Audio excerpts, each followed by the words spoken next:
welcome to Pluribus Unum's Fireside Chats. Not as good as a few hours, but hey, it's something. Now, this episode has been a long time coming.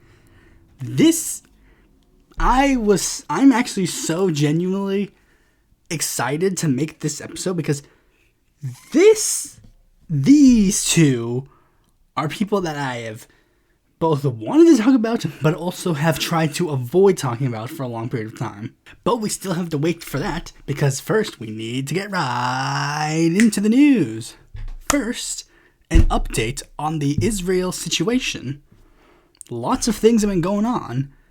For starters, a thing was allegedly caused by Israel, then turned out to maybe not, hypothetically, potentially maybe not Israel. I don't know. But two big things that have been going on are potential bans within Israel. The first ban comes from the journalistic organization Al Jazeera, one of the few news organizations that has been covering the Israel-Palestine situation favorably to the Palestinians. And it just so happens that it is now going to potentially be banned in Israel for covering the Israel-Palestine situation fairly. This metaphorical attack on Al Jazeera comes after literal attacks on Al Jazeera because they have frequently clashed with Al Jazeera journalists because they were one of the few journalistic companies that were covering the situation fairly. And as such, those people couldn't be allowed to live. The most recent example, of course, being Shireen Abu Akleh, and there's been a couple of other things that have been going on with that as well. I don't have the specific story in mind at the moment, but it was a very recent development where a Al Jazeera reporter died, and then the Al Jazeera Twitter account posted something saying, "We are tragic to have this person who died during this conflict, during this particular area, with a bullet that was fired from this area." Then when it comes to the news story that they publish on the topic, it's a lot more blatant about it. I don't remember the specifics, but it was a lot more just openly blatant about the fact that he was killed by the IDF. Very unsurprising. Literally, this is not surprising whatsoever. We all understand this. But another thing that is also unsurprising is a situation regarding a member of the Knesset. Ofer Kassif, who many of you may know, who's been recently making the rounds in regards to this issue, has been suspended from the Knesset for 45 days for his comments on this situation. The reason being was that he was a lot more blatant about a certain comparison. Now, if most people understand the Israel-Palestine situation, there are a lot of countries and administrations that have been compared to this administration and the Israeli state as in general, both wrongfully, rightfully, and somewhat in between. The most common one is, of course, being South Africa and apartheid. But another common one is a comparison to Nazi Germany, which some argue is not the best comparison for a number of reasons. And one of the big reasons is that many people say that making that comparison is a bit anti-Semitic. Now, I'm kind of agnostic on that issue. I understand the comparisons that you could make on this issue, but I myself personally would not like to do that comparison. It's the same thing with calling certain African-American conservatives a certain term, or I guess African-American politicians in general, calling them a specific term, a term that denotes them being some form of traitor. Me personally, I don't want to make those comparisons because I am not in that particular crowd that could be affected by those comparisons. But Ofer Kassif is Jewish, an Israeli Jewish citizen. So it's is he not allowed to make that comparison? But this isn't the first time that they've sort of danced around this anti-Israel type rhetoric in regards to banning people that they don't like. Basically, all of the Arab Israeli parties, Hadash, Tal, and Balad, have faced some form of issues in regards to this due to the fact that they don't believe that Palestinians should be genocided and murdered. So those figures are frequently sort of othered. I think most recently, Balad was banned and then briefly brought back. And there was plans to ban Tal a long period of time ago. But again, this is an issue that's still developing. We'll have to wait and see how things pan out. Next story is a foreign election update we have finally gotten the results of 2 foreign elections that I have, well, actually one I've talked about, one I didn't talk about. First, we'll start off with the one that I dedicated a full episode on, the New Zealand general election. The results were not really that surprising, except for one surprise on, I guess, my end, but in reality, it probably shouldn't have been a surprise. Okay, so all the seats, 4 seats went to the Maori party, 8 seats went to New Zealand First, which I sadly didn't really go into a lot in that episode. It's a generically, centrist conservative populist movement. 11 seats going to ACT, 14 seats going to the Greens, 34 going to the Labour Party, and 50 going to the National Party. One of the Maori seats is actually interesting because it's apparently going to one of the youngest members of the New Zealand legislature. And again, the Maori party, as it grows, I genuinely approve of it growing. Now, the situation isn't completely done because there is still one more seat that is up for grabs, but it's not really a seat that anybody's really paying that much attention to.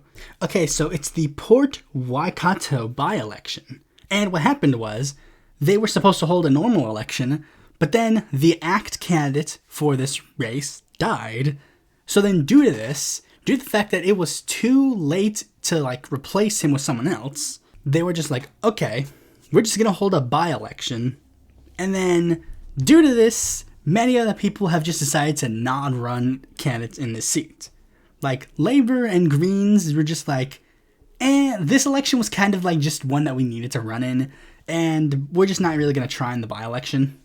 So it's basically just going to be a national one. So just add, 51 seats for the Nationals, unless they're counting this seat in that total. Now, there's a little bit of speculation, I guess, on my end, or it might be popular on the other end, just to see, if there's a chance that there might be any.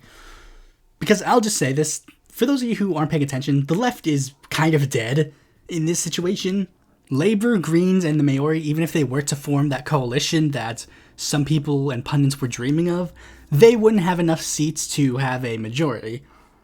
And I don't really see any actual formal coalitions building. So Luxon is probably going to have a minority party, a minority rule, with the potential of getting the New Zealand First or ACT as a confidence and supply, sort of like what Jagmeet Singh and the Canadian Liberals have in Canada. The next foreign election was one that I never got to talk about, or at least not one I talked about as an actual video, but instead gave it dedicated stories. So, Daniel Noboa has won the Ecuadorian election. The Ecuadorian special election has led to the election of political outsider, Daniel Noboa. I say kinda because there's a little bit of ifs, ands, or buts in regards to it.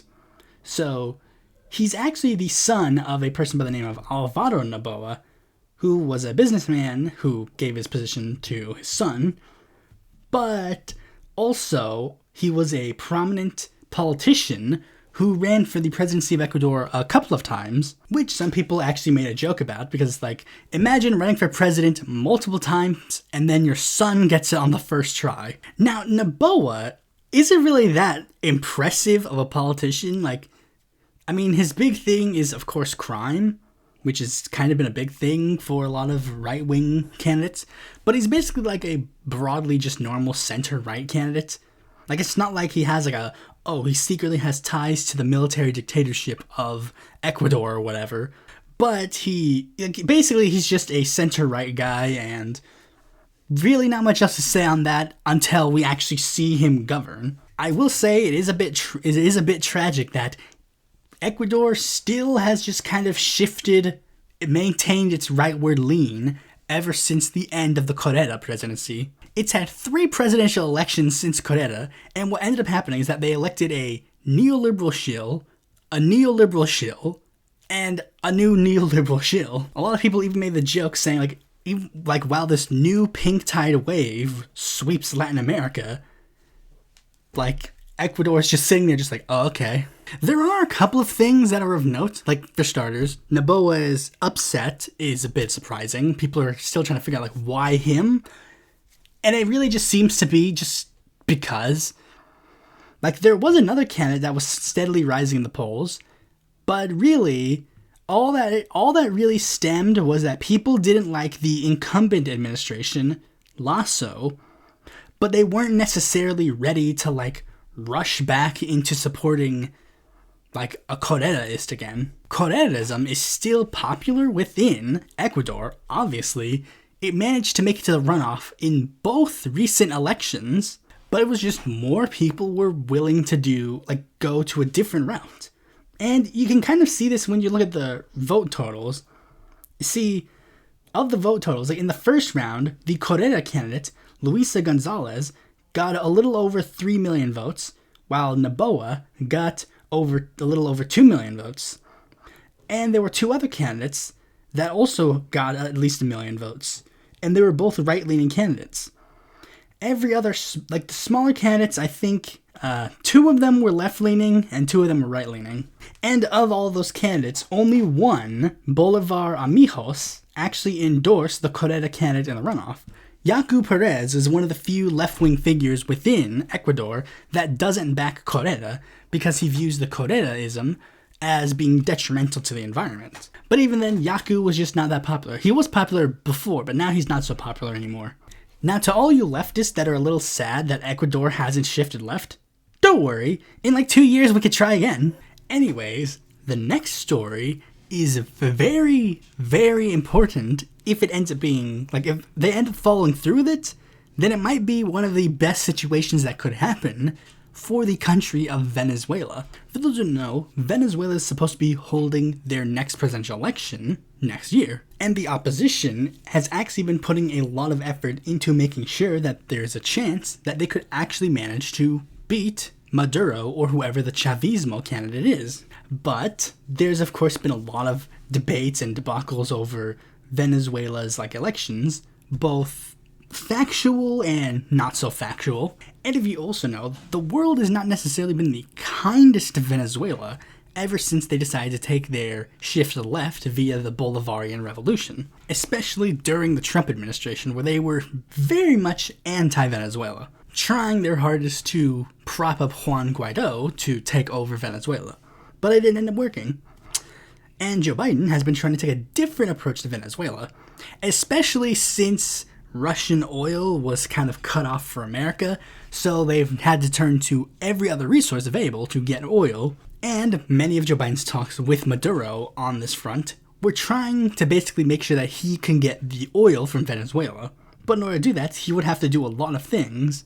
One of the biggest ones, of course, being removing a lot of the sanctions that were put up by the Trump administration and, I would assume, by administrations prior. However, Biden has been contingent on one thing.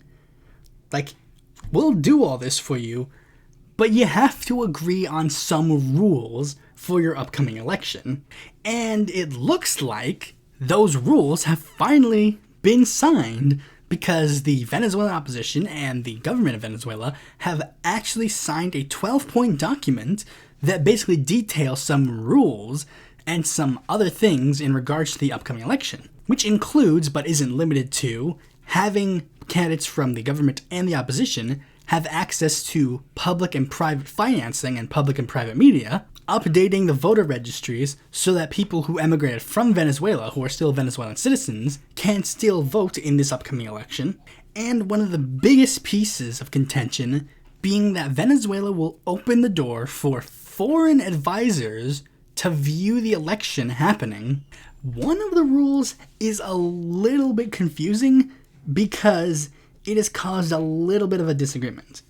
So basically, what happened is that the document states that a rule stating that the registration of the presidential candidates will be open to all candidates who meet the constitutional requirements, which is an incredibly vague explanation of it. But there's a bit of a problem. You see, some members of the Venezuelan opposition are jailed or have been arrested and thus have had their rights to run for office be taken away due to various crimes regarding stuff like finance or whatever. The opposition makes the claim that this rule will make it so that those candidates can have their rights given back to them. Meanwhile, the Venezuelan government says, no, that's not going to happen. which is probably going to be a piece of contention, which is where I'm going to put a little bit of a worry, because I don't necessarily know if they will be able to, like, do this. Like, I have hope that this will happen, but I still have doubts. Anyway, speaking of things I have doubts in, the U.S. House of Representatives. I'm not really going to cover all this drama because I don't care about it, really. So, Jim Jordan, who was brought on to be the Republican candidate for Speaker of the House, despite the fact that he is literally responsible for a ton of people being sexually assaulted. Yeah, he's apparently out as the Speaker candidate because he couldn't get people to vote for him. In fact, the GOP House actually decided to do something funny, where apparently there were people in the House of Representatives that didn't like Jim Jordan who voted for him, but then they would then vote against him in a future ballot. And they basically just said, yeah, we were only doing this to give Jim Jordan false hope that he was going to be this candidate, like he was going to be Speaker of the House. And we're just going to keep doing this every round, where each of us are just going to drop our support for Jordan. And that number got so steep that I was basically just like, wait, do we even want Jordan as our Speaker candidate? And they're like, no. So now they're just going back to the Speaker, they're going back to round one of choosing a Speaker. Really, there's not much else to say. It's just stupid bullshit that's happening, and I don't really care. Hopefully, if we're smart in 2024, this won't be a problem. But unfortunately, the GOP wants to make it a problem because they've unveiled some new maps. And these maps, oh boy, they are not good. So this one is especially coming from the home state of North Carolina. And they've revealed two potential maps. Like, here's how the current North Carolina legislature is in regards to their congressional districts. It's split 50-50. Like, we have 14 seats. 7 are Democrats, 7 are Republicans. And these are some of the fairest maps that North Carolina has had. Like, I think all 7 of the House, like all the 7 of the Republicans are in safe seats. And then 3 Democrats are in safe seats. No, wait. At least 3 Democrats are in safe blue seats. I think, or I guess 4. 1 is in a leans blue seats, and then 2 are kind of swing seats. But one, Wiley Nickel, is in a complete swing seat, and Don Davis is like, it's kind of a swing seat, but it's also like a little bit of a tilt blue. And due to the fairness of these elections, we have 7-7 split. Yeah, the House GOP does not want that. And these were supposed to be only temporary maps. So the House GOP has revealed their new congressional maps, which, like, they basically have 2 maps that they are floating around. The first map is the one that they really want to do, but then there's a second map that they're floating around as like, this is the most likely scenario of what we're going to do. The one that they really want to do would be that they would basically draw out Jeff Jackson, Wiley Nickel, and Kathy Manning, and those 3 would just be gone. Like, they would be drawn into deep red seats that they just can't win in. Meanwhile, they would draw 2 black Democrats, Don Davis and Valerie Foushee, into 1 district, with the seat being a lot more Foushee than Davis, which would effectively make it so that Davis loses. However, the more likely scenario that they want to do would still get rid of Jackson, Nickel, and Manning, but would simply just make Davis's district a little more competitive than it already is. Like I said before, like, it's basically like some of the districts are deep blue, like 4 Dem seats are deep blue, then I think at the very least 5 of those 7 Republican seats are deep red, and then there's like, the remaining 2 Republican seats are like leans red, and then we have Manning, which is leans blue, and then Nickel is supposed to be like the true swing seat. Meanwhile, under this new system, they want to have, and Davis is sort of like leans blue as well. Yeah, and this is exactly why the GOP is like showing, it's just showing that it's on its last legs of relevancy, because this is the only way it can win. It can only win by rigging the game. It can only win by making the system be in their favor. That's the only way they can win. Anyways, next story. I guess I'll make this the last story because I was technically going to make something else a story in its own, but I think it ties a lot more to the main topic, so I'm gonna go on that. So The last news story is the White House is officially doing something about artificial intelligence. The Biden administration's long-awaited executive order on artificial intelligence is expected to leverage the federal government's vast purchasing power to shape American standards for a technology that has galloped ahead of regulators, according to 3 people with knowledge of the White House's deliberations.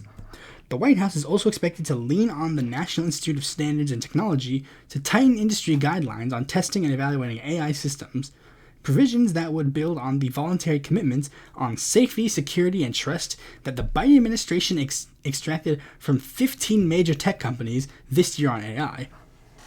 Good. I think that regulations on artificial intelligence are a good thing, whether it be for stuff like manufacturing, whether it be for stuff like art. This is a system, this is a tool that needs to have some form of regulation in order to make sure that it doesn't go bad.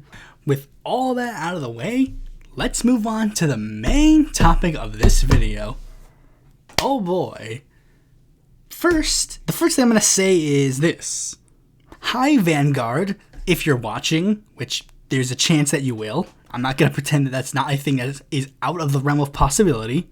If I tag them, they're more likely to see it, but even if I don't tag them, they might still find it.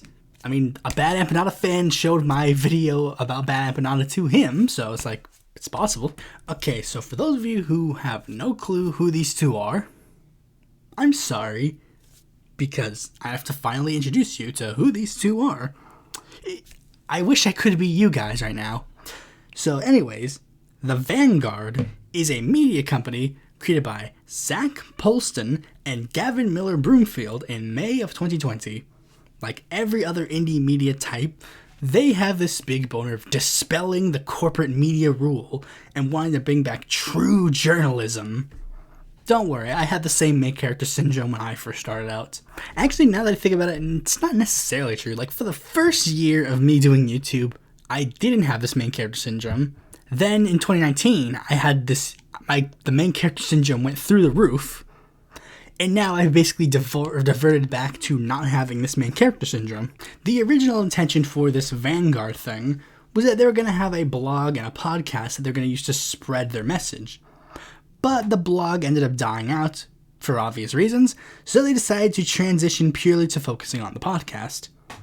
And in that first year, they essentially just cruised along, not really doing anything like relevant or impressive. Like, they would interview random candidates for random seats, which is like good, but it's like nothing that big. I mean, look at their view counts, like around like hundreds of views. I mean, it's better than me. I get like tens of views on most videos.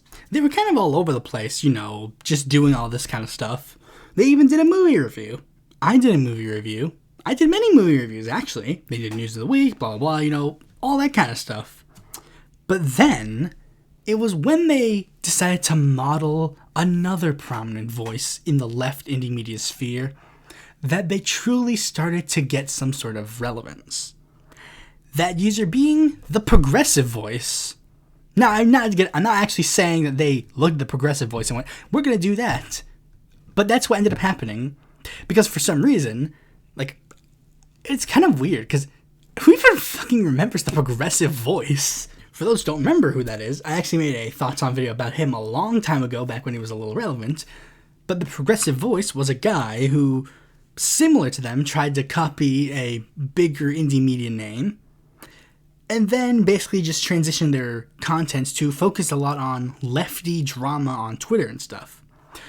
And these guys ended up doing it as well. You know, they covered the random drama on Twitter. They covered stuff like Vosh versus Jimmy Dore versus Cenk, Brianna Joy Gray versus Anna. You know, they would just cover all that kind of stuff. Man, if only there was something that was basically just lefty drama and fighty bullshit that they could then take and then pretend they're talking about this bigger issue beyond lefty hashtag activism on Twitter. I got it. Force the vote. And that's when they truly began to shine.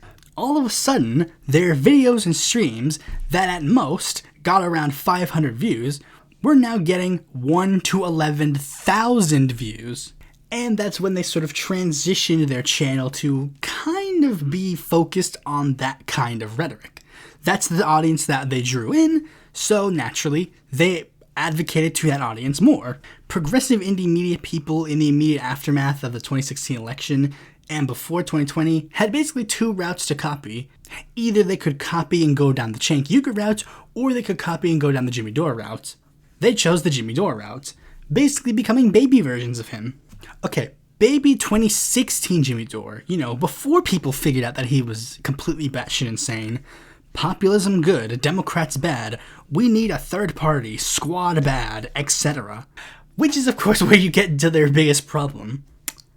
They sure do love to find things to complain about. Never really seem to find anything to actually build up and talk about. It's the same with every single person who was in this sort of crowd, whether it be Dore himself, Nico House, or basically anybody else. They love to make videos shitting on the squad. They love to make videos making sure that Justice Democrats look bad. They love to make videos criticizing people like Cenk Uygur. They love to make videos talking about how Vosh is bad for saying vote Biden. They love to do that. They love to do that. But then when it's time to actually talk about their plans for what to do forward,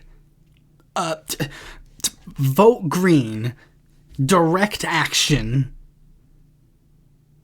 Okay, but like, what else? Like, what specific plan for direct action? What specific plan for voting for third party? Like, what specific plan are you thinking of? The closest thing that you can even get to a plan is when they talk about voting for a third party. Typically the Green Party, because that's just the de facto one they go to. The United States Green Party, making upper middle class college kids feel good about themselves since 1996. Just offering basic platitudes and virtue signaling to feel leftier than thou. We need to criticize Joe Biden because Joe Biden is bad on this issue. Bravo. I haven't heard that fucking millions of times already. It's the same script. Joe Biden bad because of crime bill. Biden is bad because he raped Terry. Biden blah blah blah. It's the same script. It's like, we heard this joke. We heard all this before. Look, Joe Biden is bad on Israel. Wow. A person that I didn't even think would do anything majorly different about the Israel-Palestine issue does nothing majorly different about the Israel-Palestine issue? It's worse for the crowd that they come from. And I guess I should address this point, the crowd that they come from, because they have, to an extent, tried to paint themselves as not part of that crowd anymore. They don't really look at Jimmy Dore that positively, and a lot of the people in that crowd have just overtly become right-wing, so I guess they felt comfortable enough with distancing themselves from that group. If I were to put them in the dumb left thing that I made, where I made a bunch of categories for people in the dumb left, as opposed to just making people on the list the dumb left, I would put them in the category of useful idiots. Because even though they pretend they are not in the same crowd as Dore or Iverson or anything else, they're going to jump on every single bandwagon that they make. I.e., how they got famous, force the vote. A thing that was cooked up by Dore and Nick Branagh, people that they both claim to hate. They jumped on that bandwagon. Cornel West, he was running with Branagh as a prominent member of his campaign. He was touted, when he was announcing his bid originally, he literally would have Branagh on the side feeding him information. But they're all in on that. They hate Branagh. But they'll talk about this and they'll still talk positively about Cornel West. A bid that was cooked up by Branagh. I mean, I guess I should try to refocus this episode because I've been rambling, which is good. This is a original type thoughts on I ramble and have all this stuff, even though I have a bunch of these notes ready to go. We'll just refocus it by me just stating this abundantly clear. As of this point, you should know what my thoughts are on them at this point. I'm not a fan. And I should address one other thing. Am I jealous of their fame? Yes and no.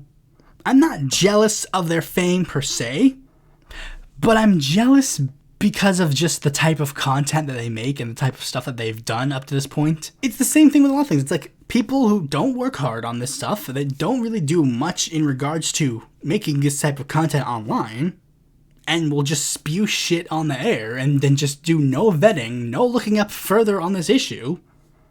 Those type of people are the ones that rise to the top. Meanwhile, the ones that spend a ton of effort, research, and everything else, looking into every single topic that they talk about, and trying their best to make it informative and educational and entertaining, those guys get swept under the rug. And despite the fact that they try to also claim some superiority over certain things, they themselves perpetuate the system that they claim to hate. But first, let's just go back to the beginning. The first thing that made me not like them was simply Force the Vote. Like, the first time I ever saw them was them praising Force the Vote, them defending Force the Vote. This is the same movement that made Jackson Hinkle a thing. And the same thing happened to them with, like, my experience with them, with the same thing with my experience with Jackson Hinkle. One day, I had no clue they existed, but then all of a sudden when Force the Vote happens, all of a sudden they're just magically dropped into my feeds everywhere I go because of the stupid Force the Voters I followed. That immediately just made me not like them for two reasons. One, the fact that they fell for Force the Vote. Like, that was basically litmus test. If you were for Force the Vote and you were a new creator that I didn't have any sort of association with, I immediately just knew you were trustworthy. Anybody who's stupid enough to fall for Force the Vote, like, go away.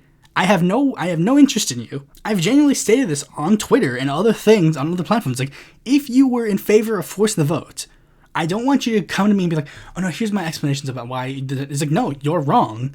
I said this during the Force the Vote controversy. I talk about Force the Vote a lot, and I genuinely believe that anybody who was, like, purportedly showing, like, support for Force the Vote was either intentionally lying to you or was completely fucking brain dead. Then people go in the comments, this creator that you liked also supported Force the Vote. Yeah, sure, like, whatever. Vosh supported Force the Vote, he was stupid on that. Mike from the Human supported Force the Vote, fuck him, he's stupid. Sure, like, they're stupid. I don't care. I think they're stupid. I got that same speech whenever I would talk about Force the Vote. It'd be like, this person supports it. I don't care. I don't care that they support it. The issue is if I support it or not. And I don't. And I guess I'll just, for those of you who don't remember the Force the Vote controversy, I'll just reiterate some of my problems with it. Okay, so I guess I'll just have to say it from the beginning. So basically, Force the Vote was a Jimmy Dore Movement for People's Party hashtag that was a purported plan to get a Medicare for All floor vote in the United States House of Representatives.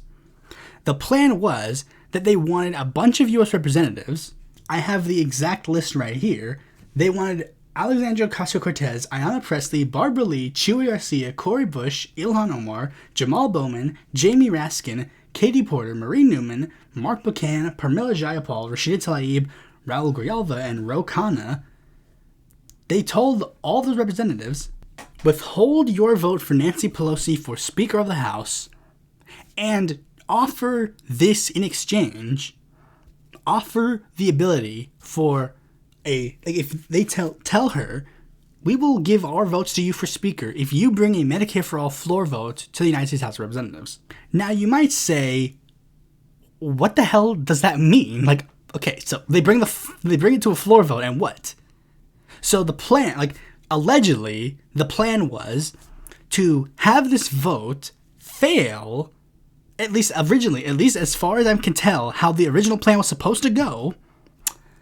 The vote was supposed to fail, and then we were supposed to take all of the members who did not vote for Medicare for All, then hold massive protests against them, while also pushing for a progressive primary challenger to all of them, or a general election challenger to all of them. And then, by the next term, we will have managed to beat all of them, and we'll be able to get Medicare for All passed. And now, despite the fact that this idea was being proposed, when you would ask literally any question about Force the Vote, you were not met with any sort of, like, good faith argument. The immediate response would then be saying, oh, this person supports Force the Vote, this person supports Force the Vote, this person supports Force the Vote, so why aren't you supporting Force the Vote?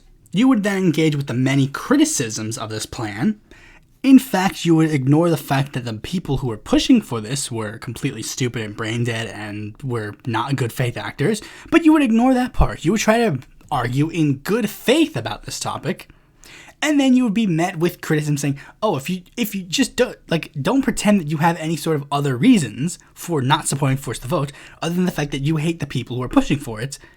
Again, ignoring the actual criticisms that you have on the topic. And even though you have literal proof that your scenario is more likely than their scenario, you would still be met with confused looks because you, first, let's just go over the first criticism. What's the point of the vote? And many people say, as the plan says, it's to get members of Congress on the record. Ignoring the fact that we have a Medicare for All co-sponsor list, and we could also look at how people, how much money they're receiving from the healthcare industry, and then take that into consideration alongside the co-sponsorship, and also how long they've been co-sponsor of the bill, to have at least some idea on how good faith they are on the issue. Actually, the co-sponsor list means nothing. Less people would vote for Medicare for All. So there's even less reason to support this idea. The whole problem is that we say that this is going to be doomed on arrival. Medicare for All, it would fail in the House of Representatives by a wide margin. It's so then now we'll know who's not on our side. It's yeah, but we have things that we could tell who's on our side, or at least have some ideas on who's on our side. For example, we're not going to primary AOC to try and get Medicare for All. We have an idea that we can understand that she's on our side. Okay, well, actually, I say that as a bad example because there are some people who are completely fucking stupid who actually legitimately believe that AOC doesn't support Medicare for All anymore. And to show how terminally online they are, the reason why they say that is because she doesn't tweet about it. And a reminder, the vote isn't even supposed to be the plan. I would get told that all the time, oh, but it's not about the vote at all. It's about what happens next. All the advocacy we do afterwards. No. The strategy wasn't called force the advocacy. It wasn't force the protest. It was force the vote. The whole point of the strategy was the vote. The vote for speaker and the vote on Medicare for All. Force the vote. That was the point. You're forcing the vote. And not just forcing the vote. You're forcing the vote on the Medicare for All bill. Because I've seen this happen afterwards. Afterwards, all of a sudden, all these force the vote advocates are just saying, actually what we really meant was that we were just saying that they should use their leverage on any issue. It's no, that's not what you said. You said, force the vote on the Medicare for All bill. That was the plan. You can't then go, oh, you see, what we actually meant was we actually wanted to expand it. It could have been anything. It could have been $50 minimum wage. It could have been college education. No, that's not what you said. You said, force the vote on the Medicare for All bill. You said, have the House progressives hold out their votes for Pelosi in exchange for getting the Medicare for All vote on the floor. Now, there's a reason why the forced vote advocates are very much willing to do revisionism on their activism and their, I guess activism is a very loose term, their hashtag, but that's because they were well known for doing a lot of historical revisionism. One of the biggest things that they tried to do was compare the forced the vote movement to the movement on women's suffrage, ignoring the fact that literally all they had to do to get women's suffrage passed in that particular bill was to convince one senator to change their mind. They didn't go to the people who voted against women's suffrage and primary them, because there was no point. They had a majority consensus on the issue. All they needed to do was get one senator to change his mind, as opposed to getting literally almost 400 representatives. Even if you were to use the co-sponsor list as let's just say the co-sponsor list, and that's another thing. What if it happens and then literally what happens is the co-sponsor list, all of them vote on Medicare for All. And then all the people who weren't on the co-sponsor list don't vote for Medicare for All. What if that happened? It's you guys literally wasted your time on doing nothing on information that we already had. And that was my biggest initial problem. This vote would have literally done nothing. Medicare for All Medicare for All activists acknowledge this, and that's why they said this is a stupid idea and we're not going to do this. The force the vote advocates, they understood that this would do nothing. Well, unless you were talking to specific force the vote advocates, because when you would ask specific force the vote advocates on the issue, you would then be met with a very different answer. Because I would get some people Like, one of them, Ramona, literally told me that she didn't give a fuck about the Medicare for All vote. All she wanted to do was use this to get Pelosi out as speaker. Like, I mean, during the forced vote controversy, I sat there. I waited for someone to convince me on why forced vote was a good idea. And despite the fact that I had tons of people who were pro-forced vote that I was following and that were following me, those answers never came. And as we keep showing time and time again, the fact that it keeps getting brought up to this very day shows that this, at the end of the day, was literally just a hashtag that was being used to try and take down the left. That's literally all it was. It was just another fake wedge issue that has no bearing on the actual politics of things that people think is like lefty, which is what the Vanguard loves to do. They love to support the third-party candidate because it makes them feel better. They love to support the progressive primary. Like, they love to support people like Marianne Williamson over fucking Joe Biden because, like, it makes them feel better. They know it will do literally nothing. They know that voting for Cornel West or whoever the hell the Green Party nominates or whatever else, they know that that's not going to actually do anything, but they want to feel good. I guess the last thing on the forced vote topic was this thing, because, like, this wasn't an initial concern that I had, but then as it was being brought up time and time again, it soon became a actual concern that I had, because there was one big question mark, and it was regarding Kevin McCarthy. Because many people were saying, okay, so, like, many people were actually saying, like, there was a debate on whether or not this could have led to, like, Kevin McCarthy becoming Speaker of the House. And many forced vote advocates love to say time and time again, no, there was no way that Kevin McCarthy could have become Speaker of the House. There was absolutely zero chance at all.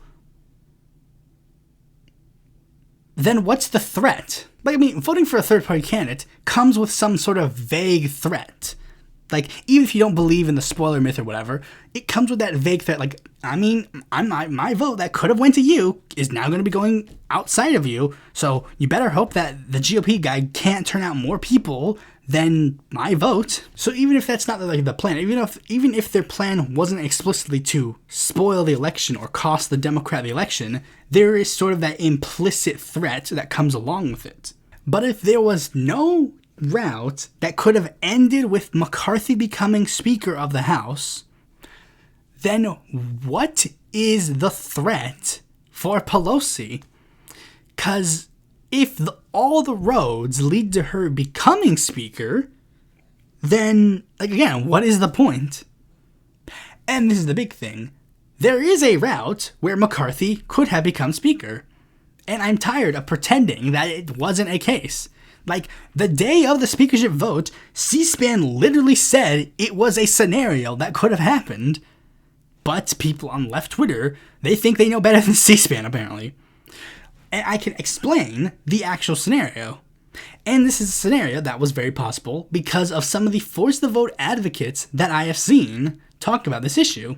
Okay, so on the day of the speakership vote that day, 430 representatives showed up. And in every speakership vote, you need at least 50% of the votes cast to become speaker. So, you needed 215 votes to become speaker that day. Good news, Nancy Pelosi had 221 Democrats that were showed up that day. But it looks like she has it in the bag. Okay, so problems arise. Now, 2 of the representatives decide to cast their votes for someone else. Connor Lamb votes for Hakeem Jeffries, and Jared Golden votes for Tammy Duckworth. No big deal. She still has 219 votes. No big deal. Problem again. 3 Democrats decided to vote present that day. Mikey Sherrill, Elisa Slotkin, and Abigail Spanberger. And, for those who don't know what present votes do on bills or resolutions like this, voting present on a bill means that a House member goes in, they see the bill, and they actively choose not to participate. And doing that actually lowers the threshold you are needed to pass anything. Due to those 3 voting present, they now needed only 214 votes to become Speaker of the House. Big deal. Pelosi still has 216. But remember, what about these 15 representatives that the force the vote people were telling them to do? They were telling them, withhold your vote for Nancy Pelosi for Speaker. And that's it. That was all they were telling them to do. They didn't say, vote for this person instead. They didn't tell them, coordinate a plan on who to vote for. They simply said, do not vote for Pelosi for Speaker.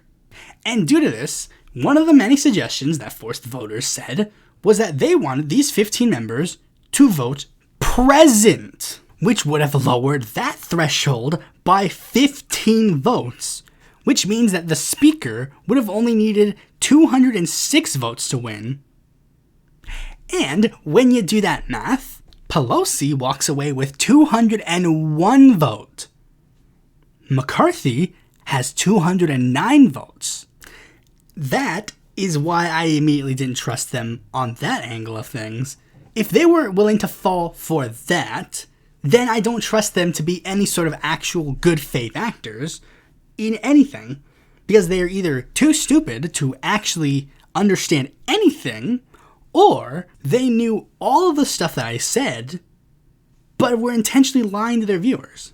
Also, I am just generally against new faces. Like when a new face enters the scene, I immediately just don't trust them. It happened again. Like most of the people during Force the Vote were sort of like this.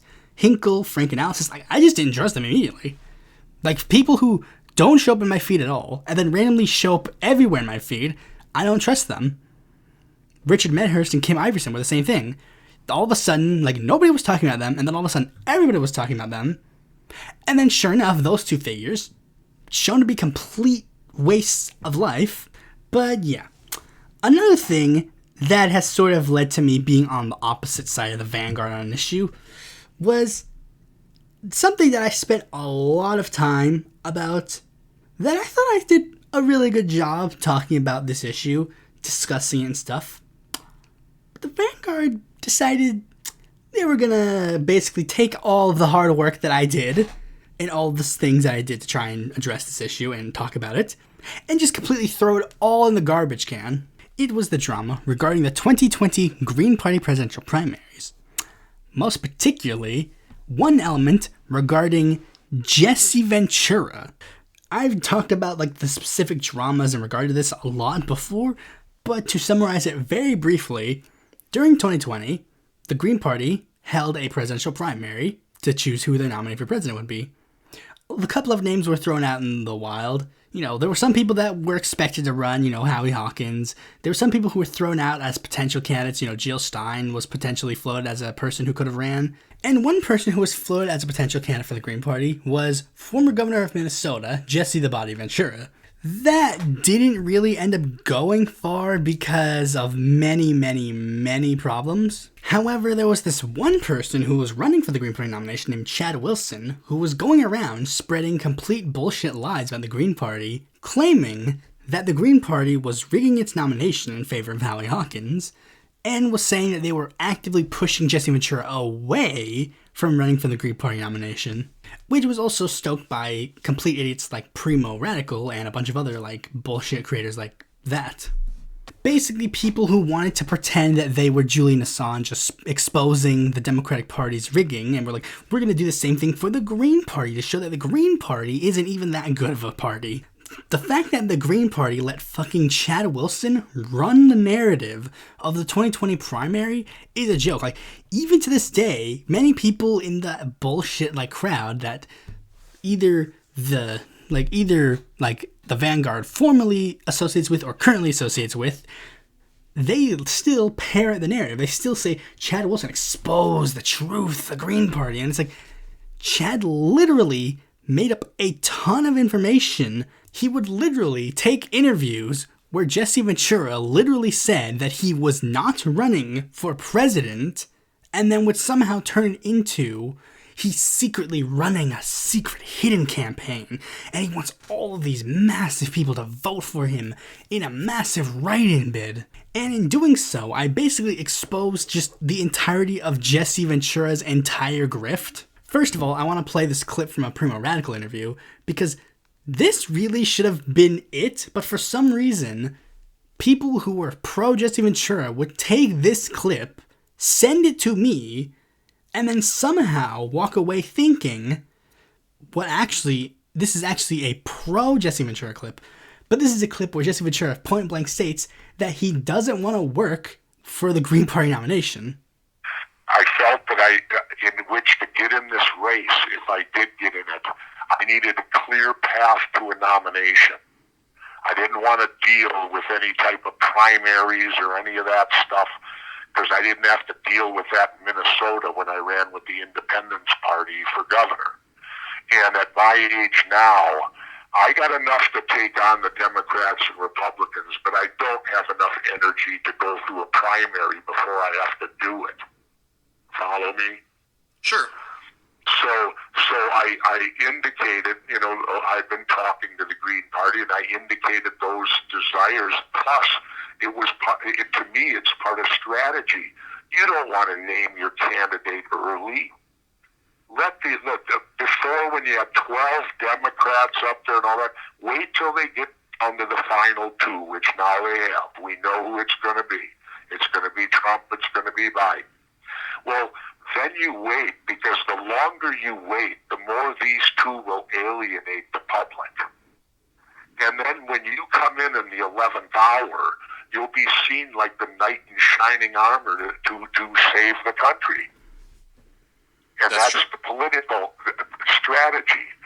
So the later, I tried to tell the Green Party, the later you wait, the better, especially if you come in with someone like me who has name recognition, someone who's going to jilt the system at that point.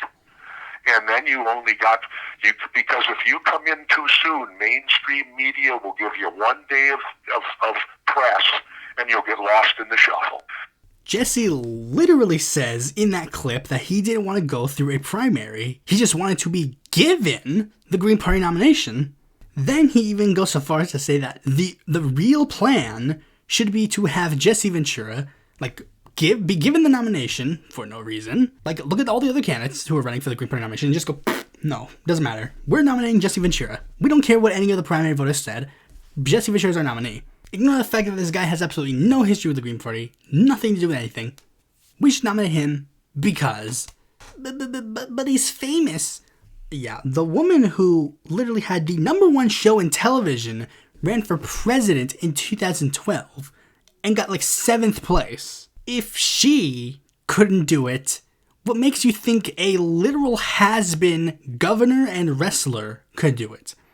A political and and I should just say that, the Vanguard, despite all the stuff that I brought up, I don't know if they've read it. I would assume that they would have at least come across it at one point if they were so in-depth on this topic.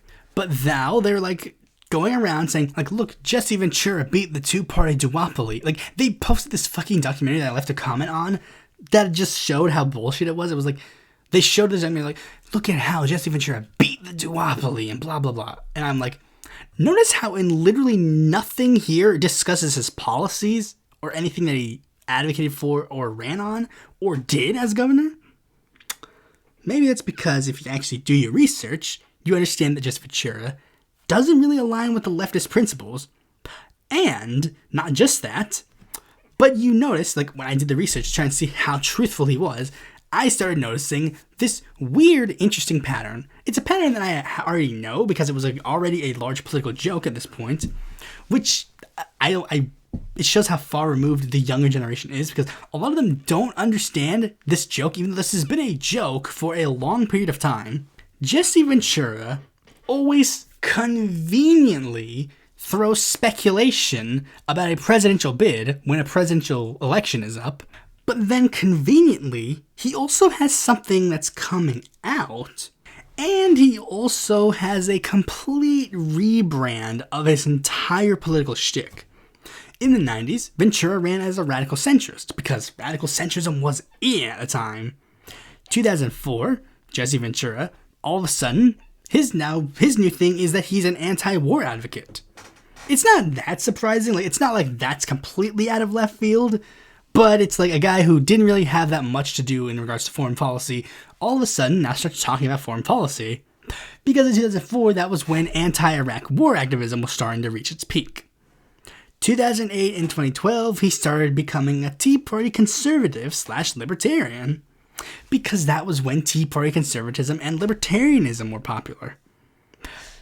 again, doesn't seem too shocking considering his, like, beliefs up to this point. Like, okay, he was a radical centrist, so I guess that kind of fits with libertarianism.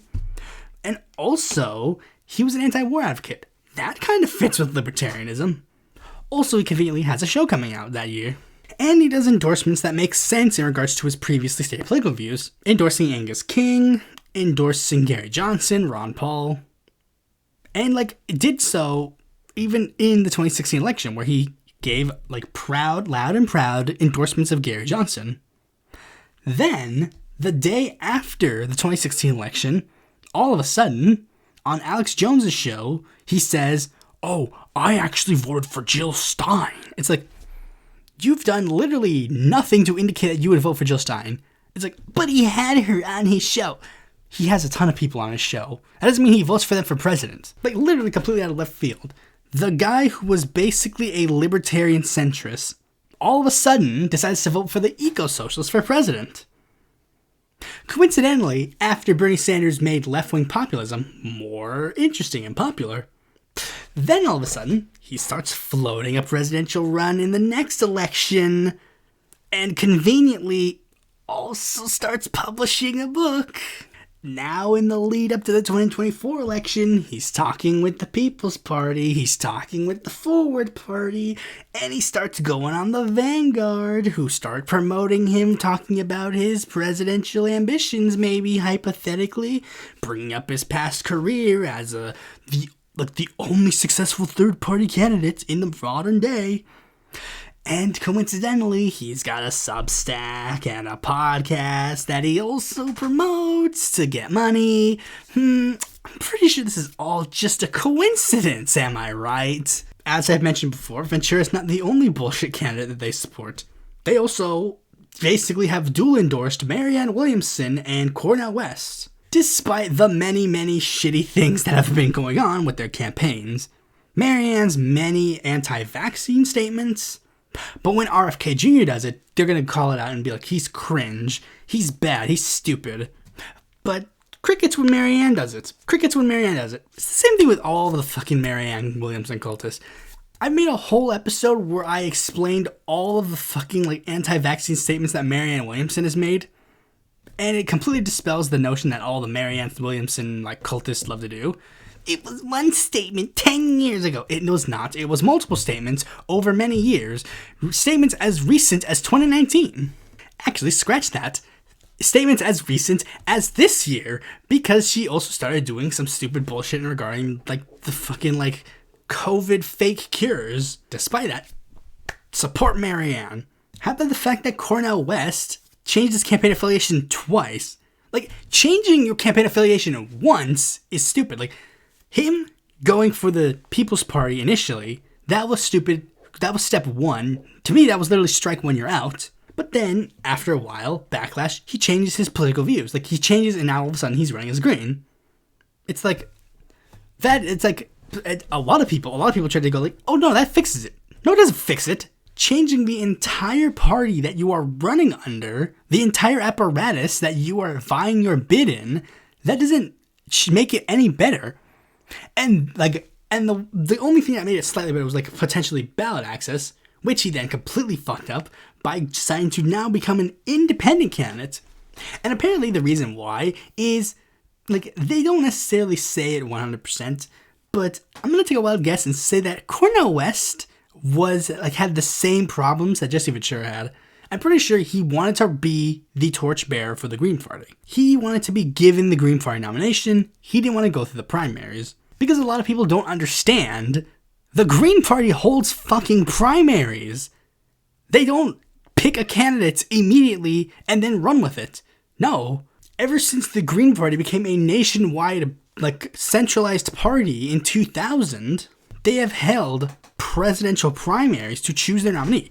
Nader wasn't gift-wrapped the nomination in 2000. He had to work for it. David Cobb wasn't gift-wrapped the nomination in 2004. He worked for it. Cynthia McKinney wasn't gift-wrapped the nomination.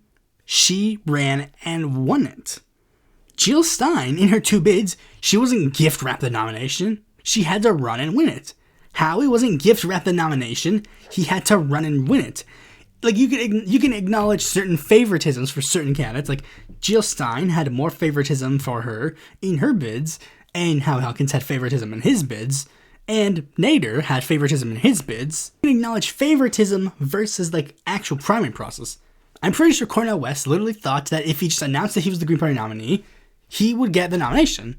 But no, he had to go through a primary process. And it's stupid, considering the fact that if Cornel West stayed in, the process would have been a completely, like, it would have been a landslide. If Cornel West stayed in, he would have been able to just go through and be the nominee. No other prominent Green was running at the time, and no prominent Green was even remotely indicating they wanted to enter the race, because they thought it was a shoo-in for Cornel West. And one thing dawned on me, it's like, these two campaigns failed, and they literally hired the exact same person. Like, Peter Dow was the Marianne Williamson campaign manager. Then she fired him, which shows more distrust about Cornel West.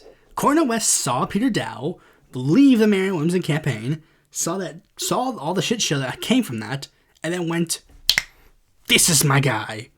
I want this guy to lead my campaign." And what's Peter Dow doing? Peter Dow is making his campaign crumble. But conveniently, there's always these lines that for some reason they're okay with when it's a person they like, but not okay with if it's a person they hate. Like, for example, they don't like Cenk Uygur, so they're not treating his campaign with any favoritism and any glamour. They acknowledge the patent grift. They acknowledge the fact that Cenk Uygur's not going to win. He's not going to do any good in the primary whatsoever. And that he's just doing this to promote a book and promote a brand. But not when it's Ventura. But not when it's Marianne. And the same thing goes with their sort of debate stuff. And we'll get to one particular aspect about that in a second, because I'm going to play a clip from a debate that they had with a person who is smarter than them. How does that narrow it down? It doesn't. But this also comes from this aspect. Like, for example, you've seen sort of my channel and how I've done things, especially with my series Other, where I talk about other Democratic or Republican primary candidates in a particular race. And they sort of have a similar idea, not necessarily in, like, the show idea, no, but, like, they believe that smaller candidates should get better treatment by bigger candidates. And one of the big things they say is, like, they want Marianne Williamson to be part of debates with Joe Biden. The problem is, they only want Marianne Williamson in the debates.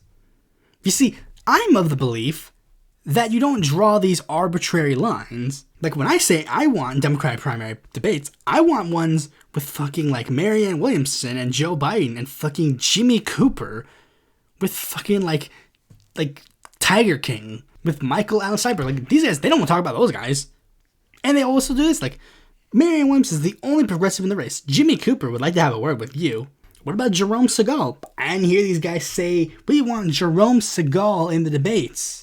They want the line to be just enough for a candidate that they like to do a thing, but have it just high enough that no one else can meet that threshold. Meanwhile, I'm not of that belief. I don't believe we should have these arbitrary thresholds that are just big enough for a candidate that I like to go in, and not for one that I don't like. Like for the 2020 Democratic primary debates.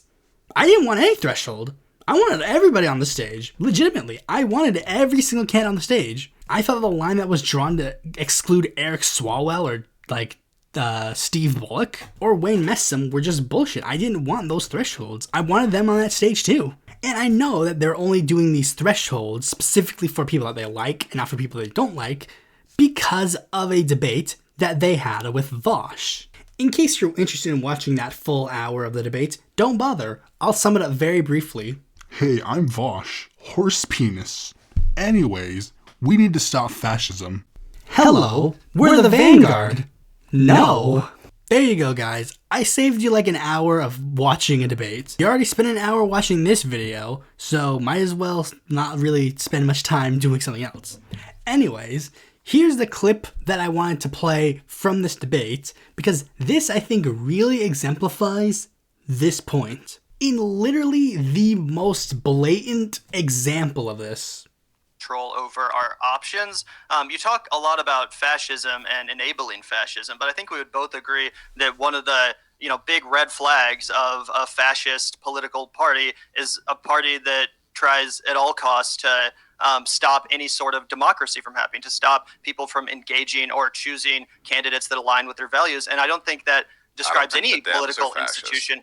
Okay, well, I think that element of the Democratic Party is absolutely fascist, the way that they refuse to sanction democracy, not when Joe Biden has a candidate with 1% in the polling. I understand why Biden wouldn't want to debate a candidate who was maybe polling at 1%, similar to how Bill Weld challenged Donald Trump. He never got above 2% in the polling, so Donald Trump never debated Bill Weld. I don't think that was some sort of anti-democratic fascist thing. I understand why Trump, the incumbent of his party, didn't want to debate Bill Weld, but the fact of the matter is that Marianne Williamson is at 10%, RFK is at 20%, Biden is refusing to even basically acknowledge the fact that his challengers exist. They're not sanctioning a primary. They're in no way sanctioning democracy. And even if you want to say, okay, well, this is an incumbent presidency, usually the incumbent president doesn't have to go through a primary. Okay, first of all, they are sanctioning a primary. Primary ballots are still happening. Primary elections are still happening. There is no plan as of now to change up aside from changing up the order of the primary states, the primaries are still happening. Democrats are still able to go vote for Marianne Williamson if they want. They're sanctioning the primaries, but they're not sanctioning primary debates. Contrast that with 2020, where the GOP under Trump literally just canceled a ton of state primaries because they didn't want any primary challengers to Trump. I even go over it a little bit in my Rocky De La Fuente video, but Rocky De La Fuente, he literally was harassed by members of the mainstream Republican Party because he refused to take his name off the ballot, because since he still had his name on the ballot, they legally had to hold a primary in that state. But there were a lot of states that literally just said, we don't care, and they just canceled the presidential primaries because they're like, we want Trump. Name me a single state that has canceled a Democratic primary for president in 2024 just to give Biden an advantage. There's no point, because Biden has the advantage. He's the incumbent. They realize there's no reason to stop the primaries. The same thing happened in 2012. When Obama was the incumbent, he didn't say, I want John Wolf Jr. off the ballot. I want Darcy Richardson off the ballot. I want Randall Terry off the ballot. No, he let the primaries happen because there was no reason not to hold the primaries. They got into this legal trouble in regards to receiving delegates because they did qualify for delegates, but that's a separate issue. The primary still happened. People were still allowed to vote for Obama, even in states that had only Obama on the ballot. Even in states there, they still hold a primary. And the same thing will happen with Joe Biden. Even if he's the only candidate on the state, they're going to hold primary ballots for the Democratic nomination for president. Secondly, this is what everybody was telling you about the Marianne Williamson to begin with. Marianne Williamson is small enough that they can ignore her. That's why when people were saying primary Joe Biden, they're primary him with someone who is too big to ignore. But Marianne Williamson is small enough that you can ignore her. She's not relevant at all. So it's she has, it's not like there's going to be this massive primary bid against him. It's not like she's big enough to even make a stink. So there's literally no point. Next, here's some blatant lies. They were Marianne Williamson at 10%. That's not a lie, but that is a misskewing of the data. She got 10% that one time, or that two times. She has not really reached above double digits that much. For the preparation for this, I literally took every single, percentage point that she's gotten in polls ever since announcing her bid. And ever since starting her bid, here has been every single Marianne Williamson poll number. Bear with me. 4, 10, 4, 5, 9, 8, 2, 11, 4, 6, 7, 8, 8, 5, 10.6, 5, 4, 6, 8, 11.2, 5, 4, 3, 2.5, 10, 5, 5, 4, 7, 5, 3, 9.1, 10, 5, 4, 9, 4, 9, 3.8, 5, 4, 7, 7, 4.4, 9.7, 6, 5, 3, 3, 7, 8, 2, 4, 4, 4, 3, 3.6, 6, 4, 3, 4, 7.2, 7. So as you can see, claiming Marianne Williamson 10% in the polls, It's a bit misleading because she hasn't really reached double digits in the polls that much. Unsurprising considering nobody really cares about Marianne Williamson's 2024 bid. And if we do the math, she has a polling average of 5.7671875, or roughly 5.8%. Not really that big, so I can understand why someone would ignore a bid that is that small. But they really want Marianne Williamson on those debate stages. Then they think that number dictates that she needs to be on the debate stage. Okay, so let's do this experiment again. But this time we're going to use Bill Weld. Alright, so let's look at the polling average for Bill Weld's candidacy. Because they said Bill Weld never reached above 2%. Is that right? At this point, take a wild fucking guess.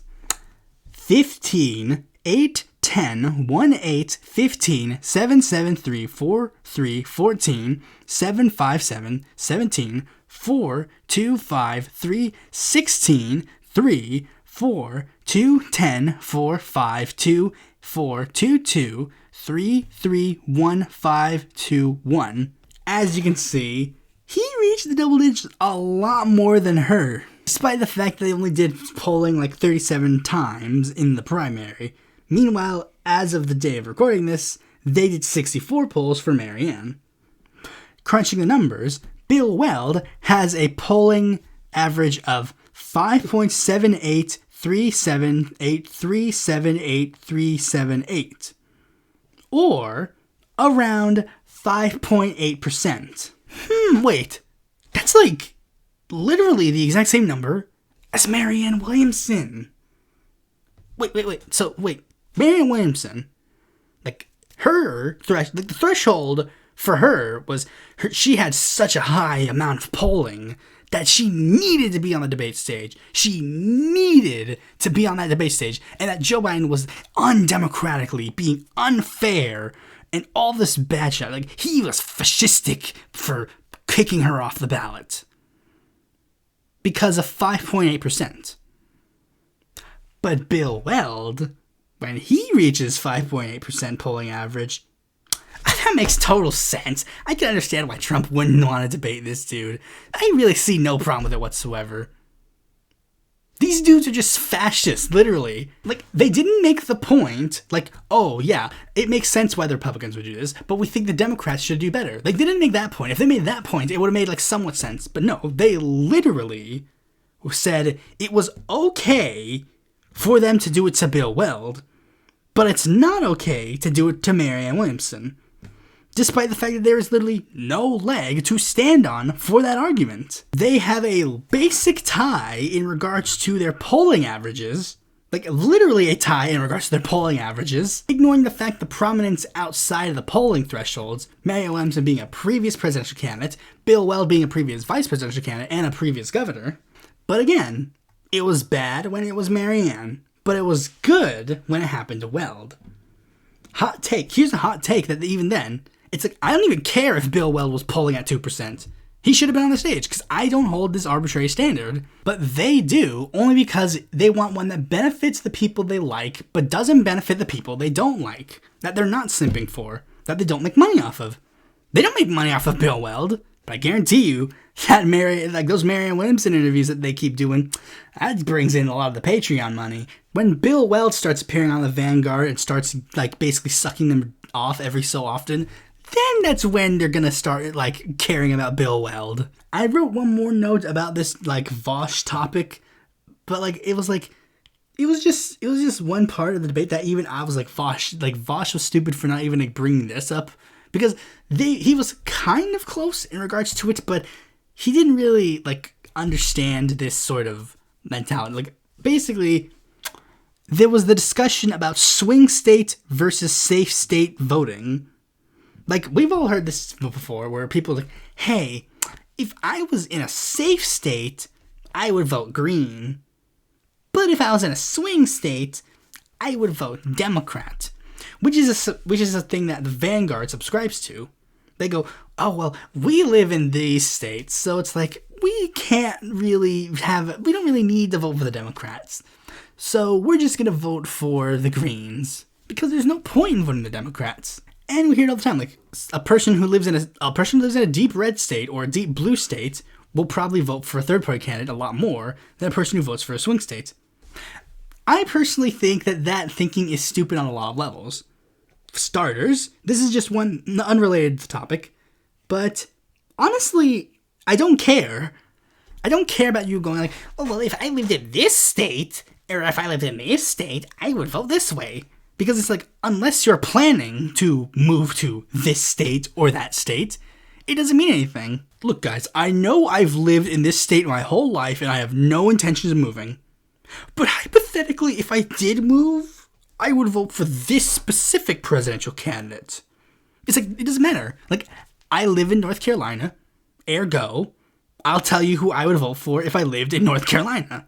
It doesn't matter who I would vote for if I lived in fucking Wyoming. Much the same way for the Vanguard. It's like, I live in Missouri, so no, I don't care. I don't give a fuck how you would vote if you lived in North Carolina. Because it doesn't matter. Are you moving to North Carolina? And let's look at it this way, because, like, the Vanguard, I don't think they deny the fact that the GOP is basically almost borderline, if not literally fascist at this point. I don't think they really dispute that fact. What they're basically saying is, look, in this state, I don't care if the fascist wins. I'm not going to do anything to stop them if I live in this state. Oh, but if I live in this state, I would actually do something to stop them. Like, just say it. Like, do you oppose the fascists and want to do anything you could do to stop them or not? I made up my mind on who I voted for in 2020, despite the state that I live in. And I made up my mind on who I'd vote for in 2024, despite the state that I live in. A move to a different state is not going to change that fact. And another one that is stupid, that even Vosh, he kind of tackled, but he didn't quite do it all the way. And it's this. Swing states and safe states change all the time. Like, their notion that, oh, since I live in this safe state, I will only vote this way. But that is stupid, because safe states and swing states change all the time. The example they brought up, Florida. They're like, Florida used to be a swing state, but now it's effectively a Republican state. But they neglected to mention the fact that it used to be a deep blue state. Like, I mean, listen to this. In the 1912 election, the socialists got second place in Florida because most, if not all, the state literally voted for Woodrow Wilson, and like roughly the same amount of people voted for Debs, Roosevelt, and Taft because it was such a Democratic stronghold.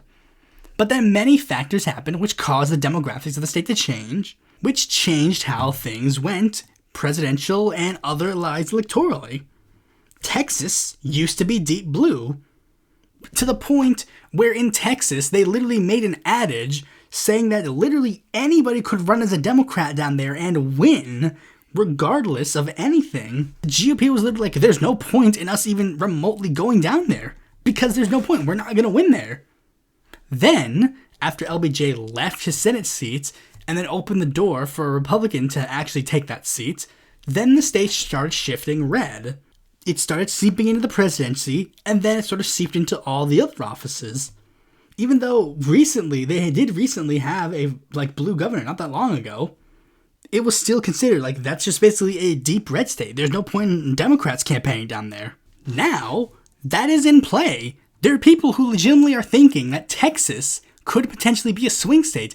We're at the point where people are literally thinking that Texas could go blue, and not only go blue, but potentially stay blue. The two Democratic strongholds for the U.S. presidency and every other office, New York and California, used to be in play. And a thing that progressives and leftists seem to keep bringing up conveniently always when it was to shit on the Democratic Party, but not when they need to talk about this factor, is this. Ever since the 1990s, Pennsylvania, Wisconsin, and Michigan had gone blue, to the point where even though they were still technically swing seats, people went, these guys are basically going to be blue no matter what, so there's no point in Democrats campaigning there because they're just going to vote blue anyways. And then 2016 showed that was a complete mistake. Remember that, lefties? Remember when we kept saying all that stuff about Hillary Clinton and, like, shit-talking her? But now when you want to, like, basically be able to vote for, like, any, like, small fringe candidate that nobody cares about, like, all of a sudden you don't really care about the fact that swing states and safe states change all the time. And Georgia had gone red since 1996, to the point where many people were saying there's no point in Democrats campaigning down there. Then they managed to get a massive voter ballot drive down there. They managed to get some actually good candidates to run for Senate, and Joe Biden ran for president down there. And lo and behold, things changed. Like, picture your scenario. You live in a state. It's been deep red your entire life. And you think nothing's going to change. So you decide to either not vote or decide to vote for someone else. Lo and behold, you keep that Democratic Party vote, or whatever vote that you think is needed. You keep that away. Like, you keep that from not developing and growing, because other people then come to that same conclusion. Then the parties get complacent. The one that is very evil will just keep doing abundantly evil things. Meanwhile, the one that is even the slightest bit good doesn't actually think they need to do anything to keep maintaining that good, because they're like, we're just going to lose regardless, so who cares? Like, Dems didn't give up in Georgia. They didn't give up in Texas. They didn't give up in these areas, and these areas are now in play. Or at the very least, they're on the route to being in play. You miss every single shot you don't take. So yeah, anyways, that's pretty much all I gotta say on that. The Vanguard are stupid and idiotic, and I don't really care about them. I hope that this is the last time that I'm going to talk about them or engage with them, but there's a good chance that's not going to happen, so thanks for watching this video. Be sure to like, comment, share, subscribe, and click the bell to be notified when a future video of mine comes out. And if you're interested in more content from me, you can go to my website, follow me on Twitter, join my Discord, or consider supporting me on Patreon.